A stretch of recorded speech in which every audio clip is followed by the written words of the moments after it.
Welcome to another session which we started. We started looking at the sacrifices and offerings of the Old Testament. There are 12 altogether. I named all 12 in the previous session, and this is the second part to the first one. And we're going to do the next six, which in total will result in all 12. Just to repeat, again, I'll call out the festivals, the feasts, which or the sacred days which the Hebrews had, the children of Israel had, um, and the last six are the Feast of Tabernacle or Booths. The eighth one or the second one is the Feast of Purim. The third one is the Sabbath day, which we know very well. The fourth one is the sabbatical year. The fifth one, or the 11th one out of the 12, is the year of Jubilee. And the very last one, number 6 or number 12 of 12, is the sacred assembly. It will be interesting also to note that all of these feasts, all of these sacred days, which the Hebrews, the Israelites had, you can all find them really within the first 5 books of Moses, and I would even say in particular to Exodus, Leviticus, Numbers, and Deuteronomy. Even though I know that those are 4 books, the 5 books is Genesis, and Israel was not really formed in Genesis, was it? Not really. We have a very probably you could probably state, excuse me, I don't know where that's coming from, but anyway, you could probably state and prove that there is seedlings of a family coming into view in the later or the latter stages of Genesis, and I really won't try to disprove that. But we find and we hear more about Jacob and the 12 tribes, more or less taking it on its own life, really, in Exodus as we go through to Deuteronomy and beyond. So let's start with the Feast of Tabernacles or Booths. In the Old Testament, we'll find that this was really to celebrate the wilderness wanderings when Israel lived in tents on their way to the Promised Land, and to thank God for the harvest. We know that they were nomads to some extent, in another word, because they were traveling from Egypt to the Promised Land, and they were in the wilderness for quite a number of years. So as they lived in the wilderness, they also lived in tents. So living in tents, they celebrated. And it took more. I think it took more of an effect when they settled, because back then they would then have to remember. They were reminded that to celebrate the tabernacles or booths, it was them remembering their wanderings as a people, and as they wandered in the wilderness, that they lived in tents on their way to the Promised Land, and so they would thank God for the harvest that they received then, and they received um, as they settled. The next feast, and no, let me first tell you that you could find the beginnings of this in Leviticus, the book of Leviticus, chapter 23 and verse 34. There are other scriptures, but If you want to find them, they're not difficult to find. You can always find a good concordance that would then link one particular verse with another on any particular subject. So if you look at this verse in this book, Leviticus chapter 34 and Leviticus chapter 23 and verse 34, if you look in a good concordance, then you'll be able to find a passage that would be linked with that to take that particular passage, give it more meaning, and give also what was happening in the times that they had to, and in which they would have had to celebrate tabernacles or booths. In the New Testament era, this symbol of the believers marched through this world to heaven, a symbol of how temporary our world is as believers march to heaven. So we in this world, during the church age, we can very much, I suppose, I wouldn't say that we celebrate a particular time like this, but there is significance because we are traveling. And there's a song that says, "This world is not my home, we're only traveling through." So we can't take anything that we have in this world onwards. We're just using what we have here as temporary dwelling places, knowing that there are vineyards, there are homes, houses that have been built for us that is going to be left there for us. Some people back in the day, I can remember hearing testimonies of that. There's a cabin in the corner of Glory Land. I don't know about that, but that will bring it into perspective, I'm quite sure. The second one is the Feast of Purim. Now, this is a unique feast, and this is a unique sacred day. I'll tell you where you will find this. You will find this in the book of Esther. Esther chapter 9, 18 through to 32. And I'm sure by just mentioning the book of Esther, you know exactly what I'm talking about here. But here it is to remember God's deliverance from Israel's enemies during the time of Esther. Esther went in before the king. Mordecai. We had there was a particular enemy that wanted to kill Mordecai and kill the Jews, but God miraculously delivered Israel.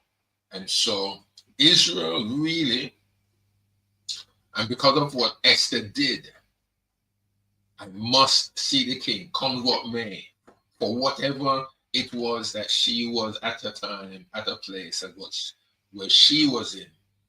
God used her to deliver, to be a vessel, to be an instrument of deliverance. And God moved in a mighty way, even for the whole house of Israel at that time. And so Purim was a time of sharing with one's neighbor and with the poor. So it was a very significant feast, a very significant feast time in the life of Israel. And I believe that even today, now I can't tell you if they still do this now, but I'm sure that there are pockets here and there in Israel and even outside where Jews live, that the Feast of Purim it's as if it's burned into the very psyche of these individuals. God really does live amongst his people. He really knows what to have done or what to have to be done in order to, as if use a hot iron to make an imprint in the mind of the Jews. And this feast is not really mentioned in the New Testament. You will not see it. You won't even read of it anywhere in any of the books of the Gospel or the Pauline letters, the epistles, amongst the Peters or the Johns or any other book, any book at all in the New Testament. It's one that is not really mentioned. But it has been a very important feast during the line of Jews or the Hebrews. The third feast, which is very sacred and important, is the Sabbath day. You find that being first mentioned in Exodus chapter 20, verses 8 through to 11. And it is to have a day of rest and worship. Now, we can always refer back to Genesis when God rested on the Sabbath day. He rested from all his work because he then said it was very good. But it came really into its own when it was made, if you could say, a statutory thing for Israel on the seventh day to rest, or is it the sixth day? Well, on the seventh day to rest from all work. It was important for them. They had to pick up the manna. Remember, they had to collect the manna to eat for 6 days. They had to work for 6 days, but on the seventh day, they were to rest from work. That was law. They couldn't do anything, not even rescue their neighbor's animal. They couldn't lift up anything to say that it was part of the work in life. No, they couldn't.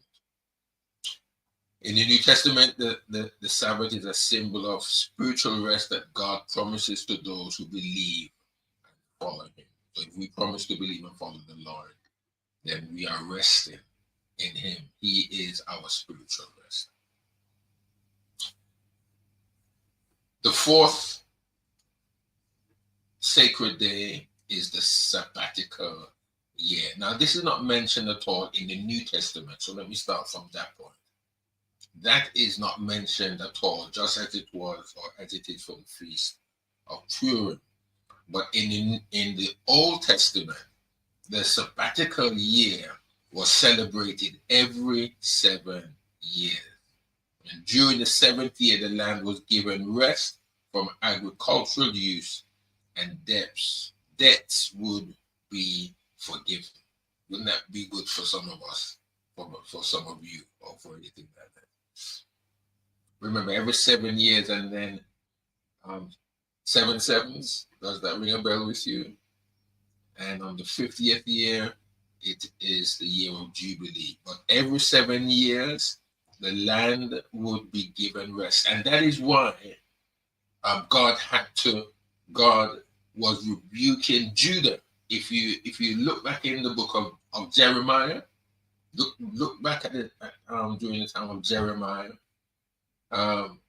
it was because of the sin that they did not give the land. They sinned against the land. That is why God was wroth with Israel. In as much of other things, they committed all types of sins and unrighteousness.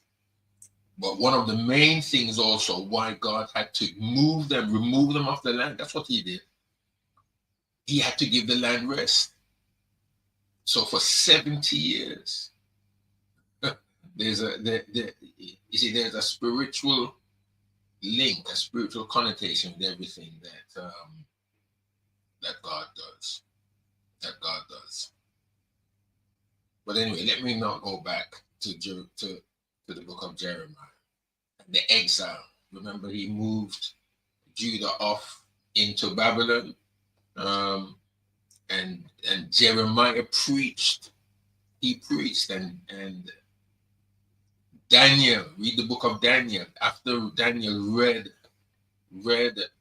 Jeremiah, he went to God because he needed to know. After he read and he kind of got some understanding of what Jeremiah was writing about, seeing that they were now coming to the end of those years, Daniel needed to know what he and his people needed to do. And he prayed a prayer of forgiveness, begging God to forgive them. Nothing doesn't happen by chance. Nothing happens by mistake. But these people had sinned. So every 7th year, The land was given rest from agricultural use, and debts will be forgiven. So you could read more about it in Exodus chapter 23, verses 10 through to 14, or 10 and 11. Sorry, Exodus 23, 10 and 11. You could look at Leviticus chapter 25, 1 to 7, and Deuteronomy 15 and verse 1. The fifth sacred day or sacred feast would be the year of Jubilee. This one also is not mentioned in the New Testament either, as was the one before that I mentioned, the sabbatical year and the Feast of Purim. But the year of Jubilee, you can find that, and probably it is first mentioned in Leviticus chapter 25, 8 through to 17. But the year of Jubilee was celebrated at the end of every 49th year. Yeah, so 7 years, 7 sevens, 49, but in the 50th year, that would be the year of Jubilee. So the year of Jubilee was celebrated at the end of every 49th year on the Day of Atonement. On this special day, the trumpet would be sound. On this special day, the trumpet would sound out the message of freedom to all the inhabitants of the land who had been held bondage. And in addition, all property was to be returned to the original owners who had been forced to sell because of poverty. This meant that all prices in the economy there throughout the 49 years were to be fairly adjusted according to the closeness of the year of Jubilee. So on the Day of Atonement, which is number 6 in part 1, in which I said it focuses only on how to approach God and to be forgiven. That to go to God, they have to go to God and to be forgiven through the shed blood of the atoning sacrifice. So it's about going to the Lord, asking for forgiveness, but also in that 50th year, and everything it's as if there's a total reset. Just like many are saying even today that it looks like the world, those who are in charge or those who are saying that they control the world, they're saying that it's a total reset. They're trying to reset the economy. They're trying to reset times and seasons and bring things to a particular point. But only God can do that. Men may want to try and do it, but only God can do that. And it would seem here that that would be the year of Jubilee. But I think at the same time that it would be good for you to look at these things for yourself. Not only just hear and agree or disagree what I'm saying, but it should also be a time that you could look, read, think, assimilate these things, and let the Lord really deal with you, me, with us in relation to what is He doing for us today? What is it that we need to do? Now, I'm not saying that we must find the year of Jubilee, not for us as Gentiles probably, but every day should be a time of Jubilee for us to forgive. Give back the man that is owed the property, his property. Help the one who is in poverty. Help to reset his life. Help him. Now, you may not be able to give him all that he desires, but I believe to some extent, if we help one another, then our lives all the way around, I believe, would be better. And the last one out of the 12 and the last 6, if we're doing today, is the sacred assembly. Again, as in the year of Jubilee, the sabbatical year, and the Feast of Purim, this is not either mentioned in the New Testament. There's no mention of this in the New Testament or in the times of grace. Is that strange? Is there anything of significance there? Probably. But let's not think too deeply into these areas, okay? But the sacred assembly is to celebrate the end of the final feast. The sacred assembly was a day of sacrifice and then rest.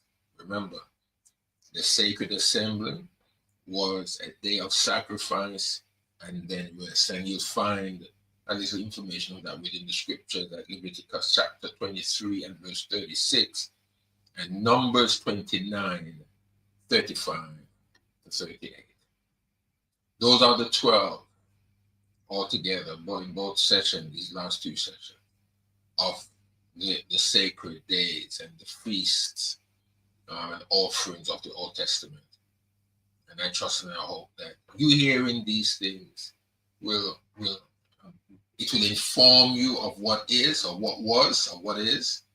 And if you're interested at all to do further readings or further study in any one of these areas, then you're free to do so.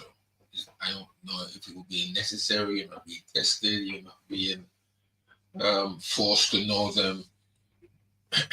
But sometimes these things, it's just good to know so that as you read the scriptures and when you see these words and see what was happening in and around the times of Israel and in what they had to do, then you understand why they had to do it and what was involved in celebrating feasts unto the Lord. These were feasts of the Lord, not feast of Israel.